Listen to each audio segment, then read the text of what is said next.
400 of the Cascade Park's finest stood frozen as Alpha Kalin Blackwood lifted the microphone. His palm pressed warm against the silk of my emerald gown. That deep, iron-edged voice rolled across the ballroom. But before my name left his lips, the grand oak doors exploded inward, a crack like splitting bone. Arctic wind poured through, carrying a scent that made Kalin tear his hand from my waist as though my skin had burned him. Rain, desperation, and something older, something buried. A woman stood in the doorway, soaked to the marrow by the storm outside. This is the story of how betrayal lit the match on a war. The champagne in Saraphina's glass had gone warm long ago. She gripped it anyway, a lifeline made of crystal and bubbles. The Blackwood estate thrummed that evening, a striking monument of dark stone and floor-to-ceiling glass. It clung to the edge of the Washington wilderness like a throne on a cliff. $40 million of Kalin Blackwood's fortune made visible. To the outside world, Kalin was an industrial titan, CEO of Obsidian Systems.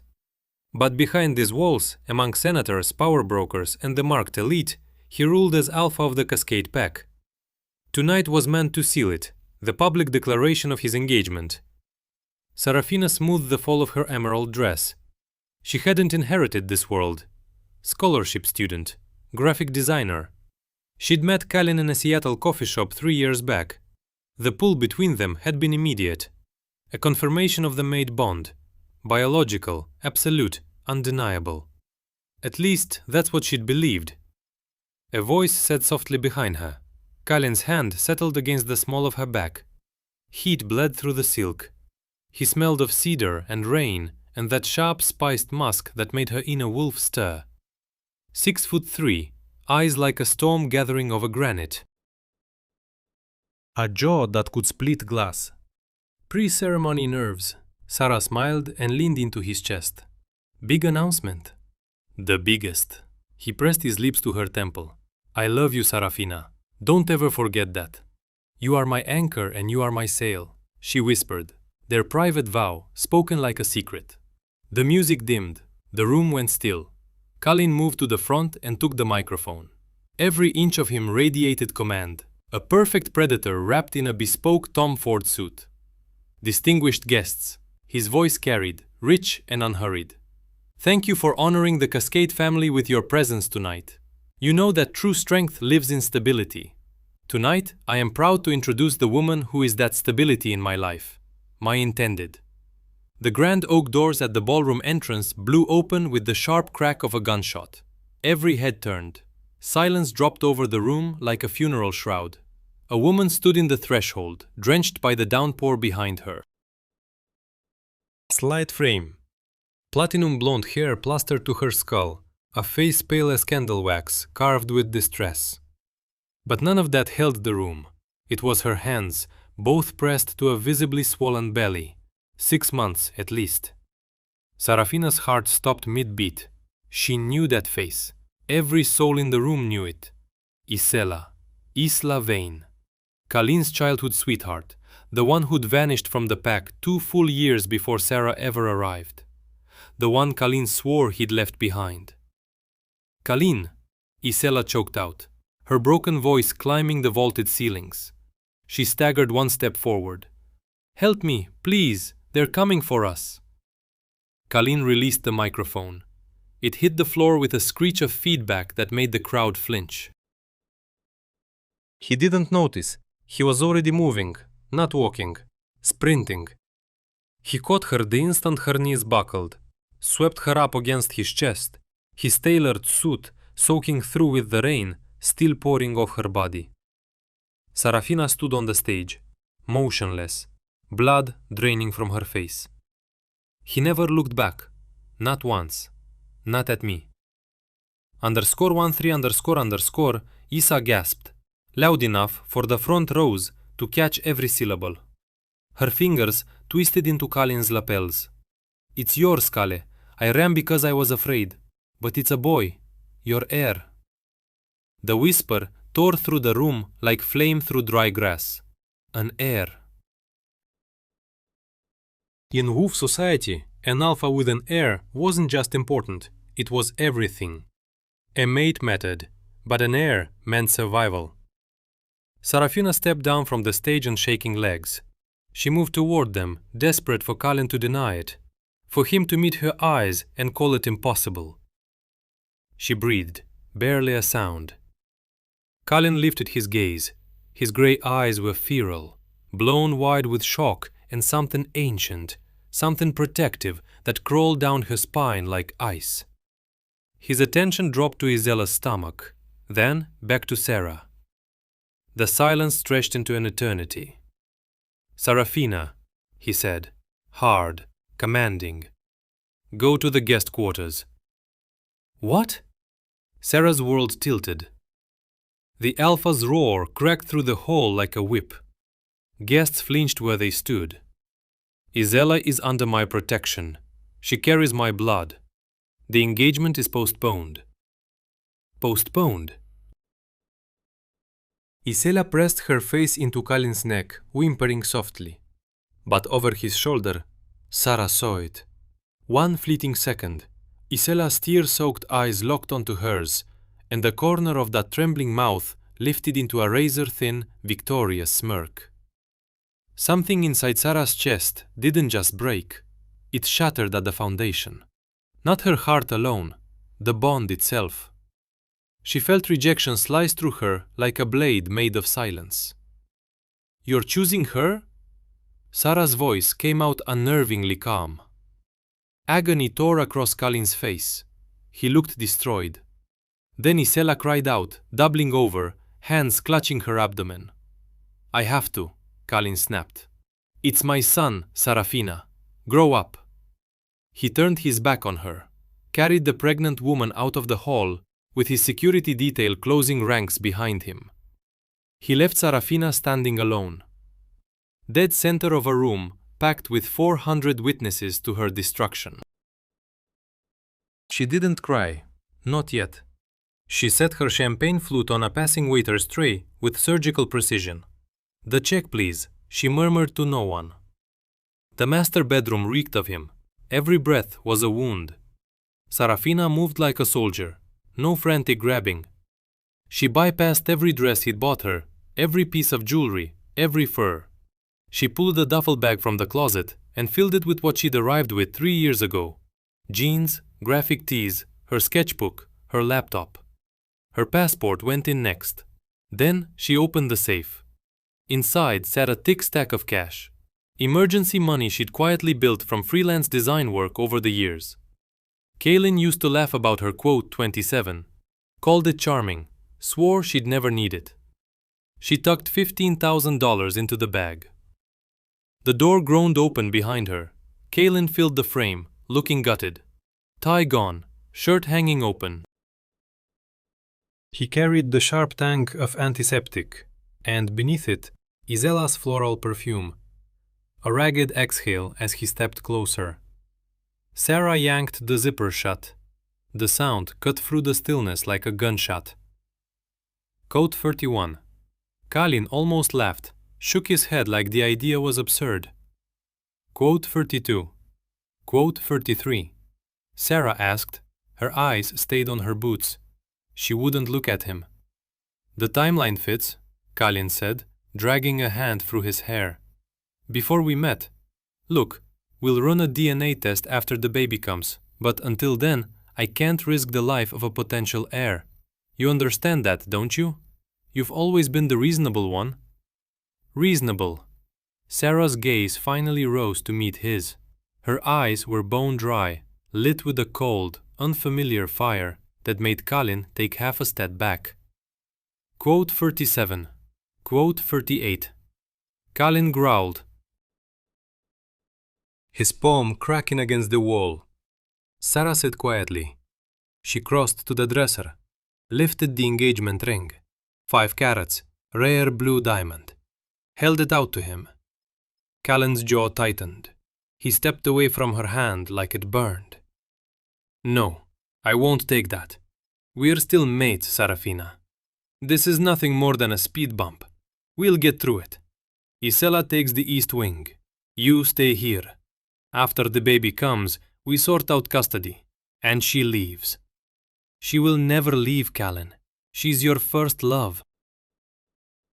She's carrying your child, and you still look at her like you're aching to save her. She set the ring on the dresser. A quiet clink. I, Saraphina Hart, reject you, Kalin Blackwood, as my alpha and my mate. Those words carried devastating force. The air thickened, pressing down like a living weight. Kalin dropped to his knees, hands clawing at his chest, choking as the bond started to shred apart. Pain like cardiac arrest tore through him. No, he rasped, his eyes flooding black. I don't accept. I refuse this rejection. It doesn't matter. Sarah stepped past him. She felt it too, a hollow ache drilling through her soul, but survival instinct burned hotter. I'm done. Saraphina, you walk out that door. Don't you dare come back, he roared, fury laced with raw terror. You won't last without the pack. You are nothing without me. Watch me. You need to eat more. I'm not hungry, Sarah murmured. You need fuel. Especially if you're serious about launching this company. Any word from out west? It's all over the underground channels. The Cascade Pack is falling apart. Sarah's pulse stuttered. How? Kalin's unraveling. __, quote _ 61 __.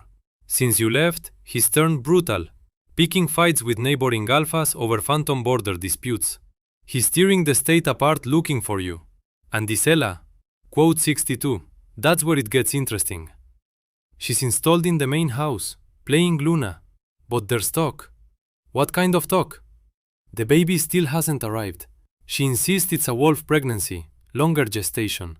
But my sources say Kalin won't go near her. Sleeps in his office, has agents combing every major city. He can't find me, Adrian. He won't. But there's something else. I dug into vein before she resurfaced. She'd been living in Nevada. She wasn't running from rogues. Sarah stilled. Adrian slid a grainy photograph across the table. The photograph showed Isela in some low-lit venue, laughing freely.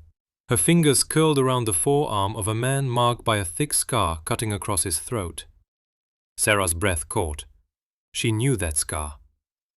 That's Silas, alpha of the Iron River Pack. She's no refugee, Sarah. She's a plant. And that baby, if it even exists, most likely belongs to Silas. He'll gut Kalin from the inside out. Silas is using Isela to burrow into the pack, crack its defenses wide open, and then he'll move. And why should that matter to you? He threw you away. Because Kalin is a fool who ripped my heart out with his bare hands. But he isn't evil. And the Cascade Pack, those are families, innocent people. Children I used to teach. She turned to face Adrian and something cold settled behind her eyes. I need to send a message, not to Kalin, to the council. That's dangerous, I know, but I'm not just a designer anymore, Adrian. I'm the woman who walked away from the Alpha of Cascade and lived to tell it. That buys me a certain kind of currency. What exactly are you planning? I'm going to crash the Winter Solstice Gala, Sarah said flatly. Neutral ground, every Alpha in attendance. Kalin will be there, so will Silas. You're suggesting you walk into a room containing two Alphas who either want to claim you or kill you. No, I won't be walking in as Saraphina, the discarded mate. I'll be walking in as your fiancé, and together we're going to tear Isela's entire lie apart. You could at least pretend to enjoy yourself, Alpha. Quote 85. Don't tell me how to behave, Isela. I'm only suggesting, quote 87. The other Alphas are watching. They smell the weakness on you. They know you haven't marked me. They know the mating ceremony has been postponed indefinitely. Because you won't submit to a DNA test until after the birth, _quote _89 __, and I won't mate until I see those results. I told you, the test endangers the baby, Isela whimpered, eyes glistening on command. A trick that had worked before. Now it only stirred the wolf caged inside Kalin's skull, pacing, snarling, howling one name: Sarah. Then every predator in the room went still. Not because of a sound, because of a scent. Vanilla and jasmine braided through something cold and unmistakable. Steel. The double doors swept wide. Kalin's glass exploded in his fist. Crystal bit deep into his palm. Blood welled between his fingers, dripped onto marble. He didn't feel it. Saraphina stood at the top of the staircase. Nothing remained of the girl who'd fled in a Honda Civic. She wore liquid silver, a gown that poured over every line of her body, the back cut dangerously bare. Her lips were stained deep. Dark red. But it wasn't the dress, it wasn't the color on her mouth. It was the energy rolling off her in waves. She didn't smell like a broken mate anymore. She smelled like power. And she wasn't alone. Her hand rested in the arm of a man, human, tall, golden-haired, wearing a tuxedo that cost more than most people's cars. He leaned close, murmuring something against her ear. Saraphina laughed, a rich, genuine sound that rumbled from deep in her throat. Kalin hadn't heard that laugh in years. "Who is that?" Isela's voice cut high and thin. "Saraphina," Kalin breathed. Her name sat on his tongue like a prayer laced with poison. He was already moving. Instinct drove him forward, shouldering past a southern alpha, ignoring the offended snarl. He needed proximity, needed contact, needed proof she was real. He reached the foot of the staircase just as Sarah and her companion descended. Kalin planted himself in their path. His broad frame threw shadow across them both. Saraphina. The word scraped out of him, raw, desperate. She stopped. Her gaze traveled down his body, then back up. No heat, no hatred. Worse, nothing at all. "Alpha Blackwood," she said, perfectly civil. "Your hand is bleeding." He glanced at the dripping wound, then dismissed it. "You came back." "I came for the celebration, Kalin, not for you." "Who is he?" His stare locked onto Adrian. His alpha aura surged outward, a crushing wave meant to buckle humans. Adrian didn't flinch. He straightened his spectacles and smiled with maddening composure. Adrian Hale. Saraphina's fiancé and business partner. She is my mate. She bonded with me. I rejected you. I rejected you under your own roof, Kalin. The bond is broken. I belong to no one but myself, and tonight I am with him. I never accepted it. I never accepted the rejection. Let her go. Making a scene, Blackwood. How predictable. Can't seem to hold on to your women, can you? First Isela runs to me. Oh, forgive me. She simply ran away. And now your little pet is marrying a human. Kalin dropped Sarah's wrist. His fury pivoted toward his rival like a blade finding a new target. Keep her name off your tongue. Silas? Why? Silas shrugged lazily, his gaze drifting to Isela, who had shrunk behind Kalin's frame. We are all family here, no? Isn't that right, Isela? Come, darling, let's step onto the terrace. The air in here reeks of dishonesty. She turned and walked away. She felt Kalin's gaze burning into her back. She knew Silas was studying Isela, and she knew Isela, terrified, cornered, would move. 20 minutes later, the winter wind on the terrace beat deep. Sarah felt none of it. She pressed herself into the shadow of a stone pillar, phone raised, recording. She had counted on Isela's panic. Silas's appearance had rattled her to the bone. Isela would need reassurance, or she'd need to beg him for silence. The terrace door groaned open. Isela rushed through, trembling in her sheer dress. Her gaze swept the terrace in frantic arcs before she spotted the figure at the railing, cigar glowing between thick fingers. Silas, you swore you wouldn't speak to me. Quote, 114, He'll find out everything. Sarah's camera tightened its frame. Silas laughed, a low, smoke-choked sound.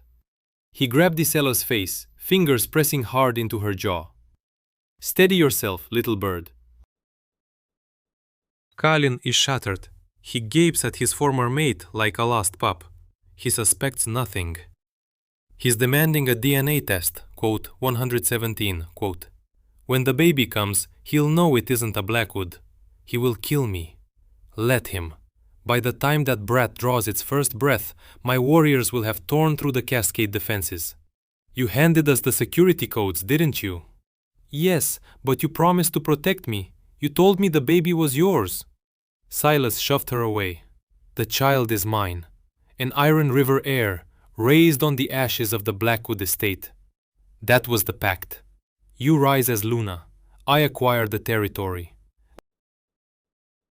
I love you, Silas, Isela whimpered. Please, don't leave me here. I don't love you, Silas answered without inflection. I value what you've done. Going somewhere? Caught the little spy, well, well. Saraphina, you just made everything so much harder for yourself. Let me go, no. Plan B. We kill the mate. Kalin drowns in grief. We take the pack tonight. Silas! Kalin, behind you! If I can't have the kingdom, Silas bellowed, blood frothing at his lips, I'll burn the king's heart to ash. He fired. Time stretched thin as glass. Sarah saw the muzzle flash. Her body wouldn't move. But Kalin's did. He didn't go for Silas. He threw himself between the bullet and Sarah. The round punched into his chest with a wet, horrible crack. He staggered backward, fell into her arms. No! Sarah's scream shredded the air. Kalin's legs buckled. The light in his eyes guttered instantly. Silver poison threaded through his veins, turning the vessels along his neck ink black. Silas laughed, wet, bubbling laughter, and raised the gun again. Pathetic. A throwing knife buried itself in his shoulder before he could squeeze the trigger. Adrian stood in the doorway, pale, shaking. A second blade ready in his fist. That heartbeat of distraction was enough. Marcus hit Silas from the side, driving him to the floor. Cascade security swarmed the remaining Iron River assassins. Silas, bleeding, outmatched, smashed through a window and vanished into the darkness. He left Isela behind. Left all of them behind. Sarah didn't notice any of it. She was on her knees, both palms pressed hard against the hole in Kalin's chest. The blood seeping through her fingers was too dark. Far too dark. Kalin, look at me, she ordered. Tears cutting through the grime on her face. Stay with me, he coughed. Blood slicked his lips. One trembling hand lifted, barely, and found her cheek. You came back, he whispered. The words rattled in his throat. You're safe, you idiot. You took a bullet for me. Always. It was always you. I'm sorry. Sarah, I'm so... Kalin. Kalin! Kalin! Kalin!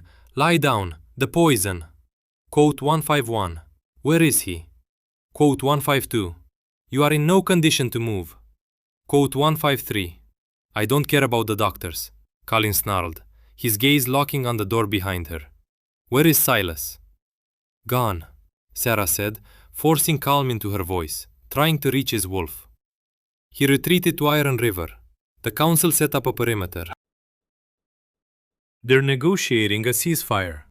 Quote 157. Negotiate? Quote 158. He walked into my home. He threatened my mate. He put a round through my chest. Kalin, if you go after him now, you will die. You're weak. He went still.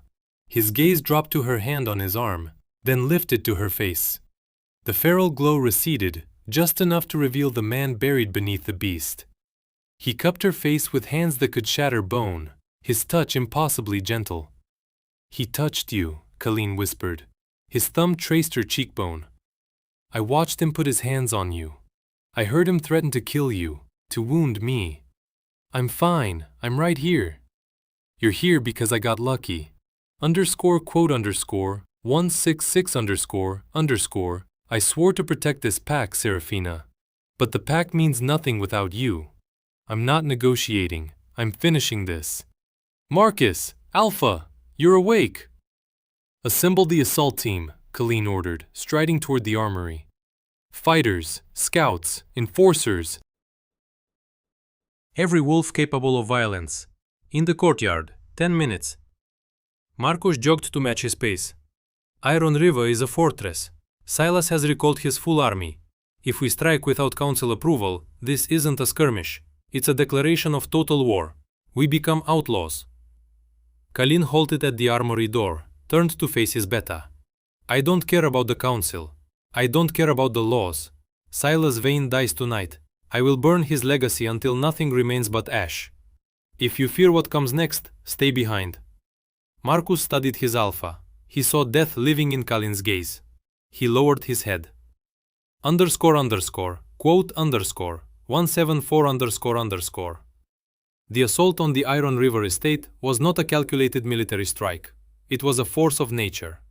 Kalin drove the lead vehicle, an armored SUV, without lifting his foot from the gas as the massive iron gates of Silas's compound grew larger in the windshield. He pressed the accelerator to the floor. The needle climbed, 80, 90. 100 miles per hour. Kalin! Marcus screamed from the passenger seat. Kalin didn't flinch. The vehicle slammed into the gates. The reinforced bumper, rigged with C4, detonated on contact.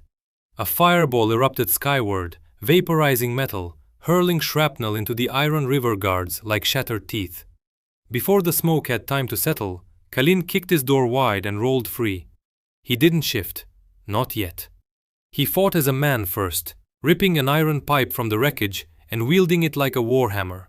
Skulls cracked, ribs splintered. He moved with terrible precision, a machine of violence wrapped in human skin.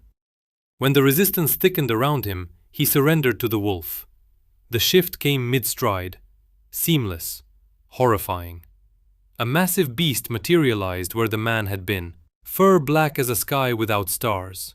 He was larger than any natural wolf should be. Rage and adrenaline from his own near death fed the beast, and he shredded through defensive lines, fringing grown men like cloth dolls. Sarah watched from a high ridge above the valley, Adrian beside her. She trembled, not from cold, from what she saw below. The valley had become an ocean of flame.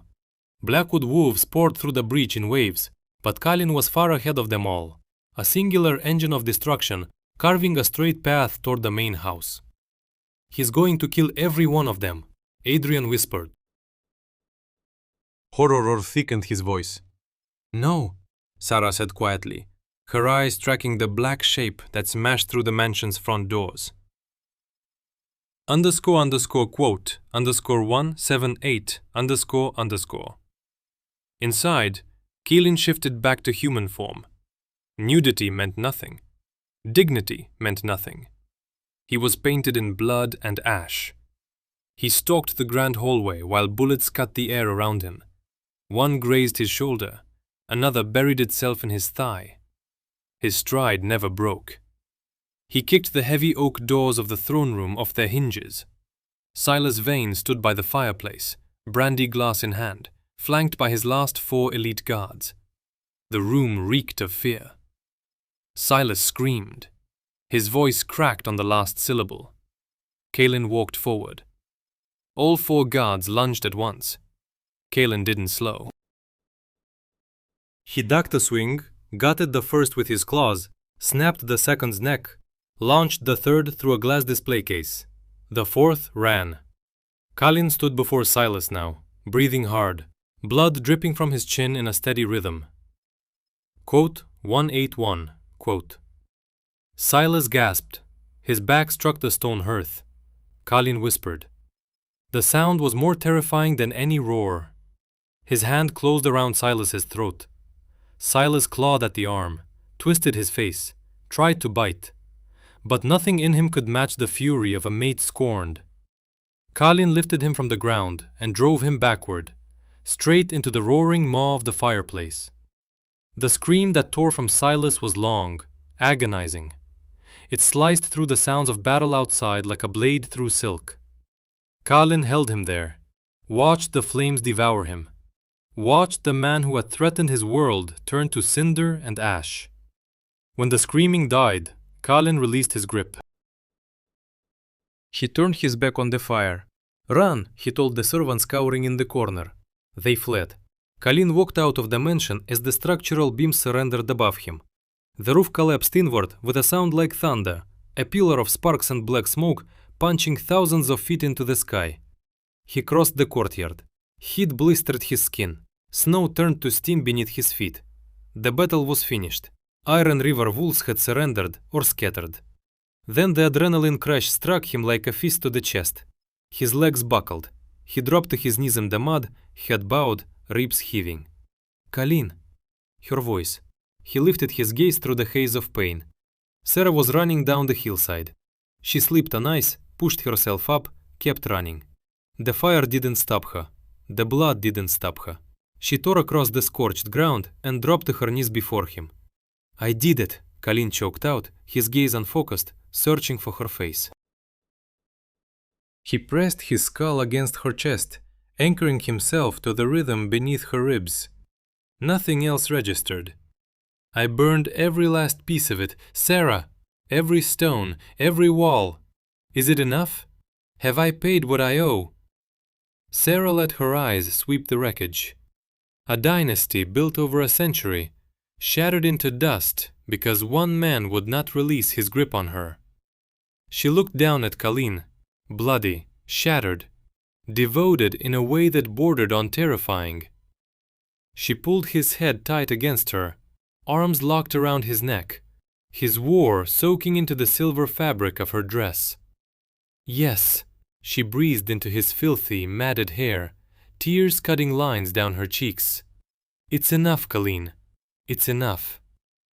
14 days had crawled by since the Iron River fires consumed themselves, yet the taste of ash still hung in the air surrounding the Cascade Pack estate. Snow fell steadily now, draping a clean white forgiveness over charred ground and shattered window panes. But inside the Alpha's office, the air cracked like thin ice underfoot. Kalin Blackwood occupied the chair behind his enormous mahogany desk, a portrait of battered authority. He resembled neither the sleek tech mogul the human world recognized, nor the unstoppable predator his pack feared. He was a man reassembling himself from fragments. A heavy black sling locked his right arm against his chest, pinning the shoulder where a silver bullet had nearly ended everything. Bruised shadows pulled beneath his eyes no longer wild with feral madness, but hollowed out, haunted, worn thin. Opposite him sat Elder Sterling, a senior representative dispatched by the Werewolf High Council. Sterling was a creature of ancient statute and iron protocol, sheathed in a grey suit that likely cost more than rebuilding the entire East Wing. One manicured finger tapped rhythmically against a thick dossier on the desk. __quote _191__, Sterling intoned. His voice dry as parchment scraping stone. __quote _192__. Kalin did not so much as blink. His good hand reached for a glass of water, the motion rigid, laced with pain. "Quote 193, quote," he replied, his tone flat and utterly unapologetic. "Quote 194, quote. Quote 195, quote." Sterling's palm cracked against the desk, the sound ricocheting off the vaulted walls. An alpha who cannot leash his beast is a danger to every pack around him. There are whispers, Kalin, grave ones. The council is weighing a formal motion to revoke your title. They consider you unstable. They consider you too broken to hold command.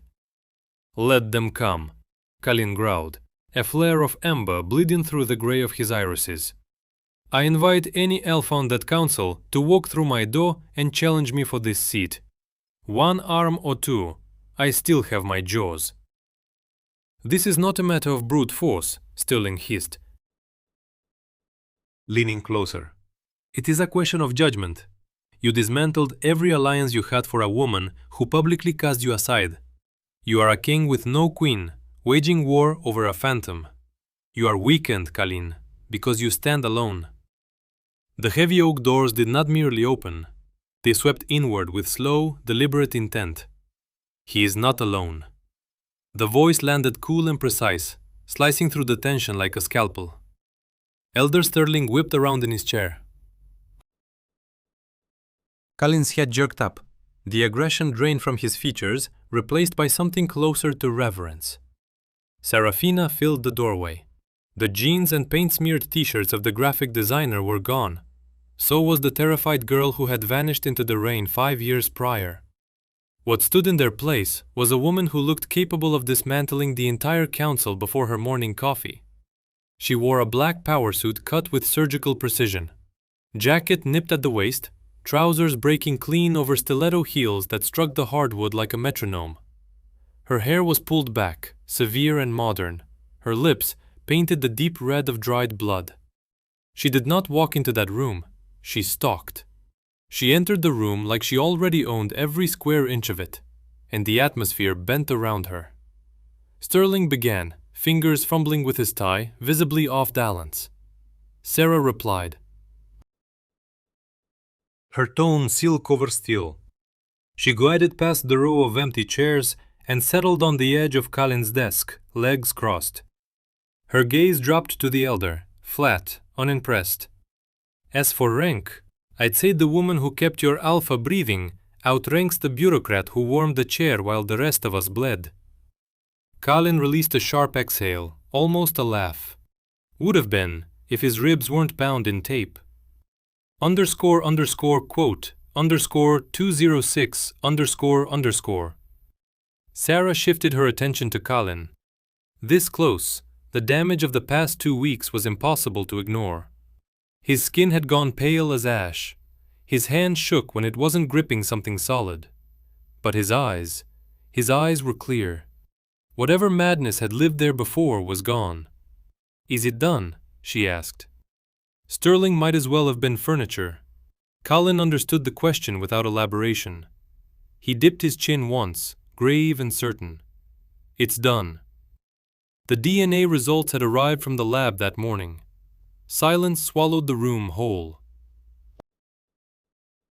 Even Sterling leaned forward, ears practically twitching at the mention of the scandal that had shaken the entire region. And? Sarah pressed. Her voice held steady, her heart slammed against her ribs like a caged thing. This was the final ghost, the last poisonous shadow of the lie that had torn them apart. Negative, Kalin said. No hesitation, no softness. The child is not mine, never was. The genetic markers are a perfect match to Silas' vein. Sarah's eyes fell shut. One breath, long, trembling, released from somewhere deep in her chest. Months of pressure dissolved in that single exhale. Validation flooded through her like warm water, washing away the last stubborn film of doubt. She wasn't the jealous ex. She wasn't delusional. She had been right all along. Quote 212. She asked, eyes opening. Kalin's face turned to stone. I showed her the results personally. She confessed. Everything. Her plan was simple. Delay the test until the baby arrived. By then, Silas would have already seized the pack. Whose blood ran through the child's veins wouldn't matter anymore.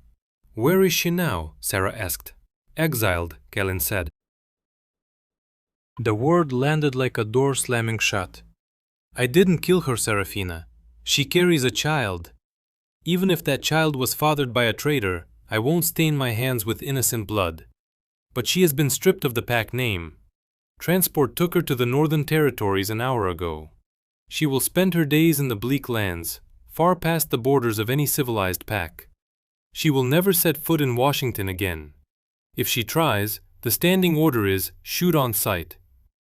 For a woman who had worshipped status above all else, banishment to that desolate frozen wasteland, forgotten, alone, with nothing but her own guilt for company, was a punishment far crueler than death. Sarah gave a single nod. Good. Now listen here, Elder Sterling cut in, rising from his seat. While this personal drama is certainly affecting, it does not address the critical matter of the alpha's standing. The Council requires firm assurance of stability. We need certainty that this pack will not fracture. Kalin rose slowly. A wind tore through him as his wounds protested the movement, but he pulled himself to full height, dismissing the pain. He turned, not toward Sterling, toward Sarah. The Council wants stability, Kalin said, his voice thick with something raw and unguarded. Then they should be looking at her. His hand slipped into his pocket. His fingers trembled, not from weakness this time, from fear. He drew out the ring. The 5-carat blue diamond Sarah had left on the dresser the night she walked away from him. Winter light caught the stone through the window and shattered into a constellation of tiny, blazing reflections.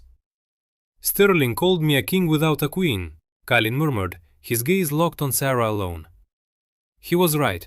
For 5 years, I've ruled over a kingdom of dust. I made a mistake, Sarah. The kind that sits on a man's chest until his last breath. I believed loyalty meant preserving what already existed. I thought my history with Isella meant I owed her protection, even at your expense. One deliberate step closer, her space vanished." Southern rain flooded her senses. "I was wrong," he whispered. "Duty was never about guarding the past. It was about building the future. And you are the only future I have ever wanted. I burned the kingdom to the ground to keep you safe.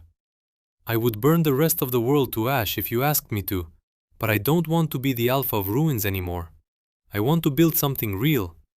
I'm not expecting you to forgive me today," Kalin said, his voice cracking at the edges. "I know I broke us. I know I humiliated you in front of everyone. But I'm begging you, Saraphina, let me fix this.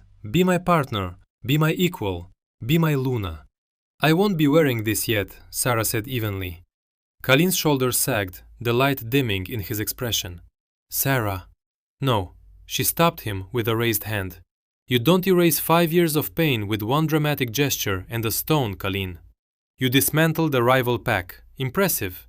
But can you sit through a dull Tuesday budget meeting? Can you actually listen when I tell you you're wrong? Can you trust me without demanding a blood test or starting a war to prove it?" She leaned closer, her face inches from his. "I'll stay, quote 231 I'll help you rebuild Cascade. I'll manage the finances. I'll resurrect the brand. I'll be your partner in every way that counts, but this ring stays on the desk. How long? 6 months. If you can survive 6 months without acting like a reckless, ego-driven fool, if you can prove you respect my mind as much as my safety, then I'll wear it." Kalin stared at her. Then, slowly, a grin broke across his face. The first real one she'd seen from him in years.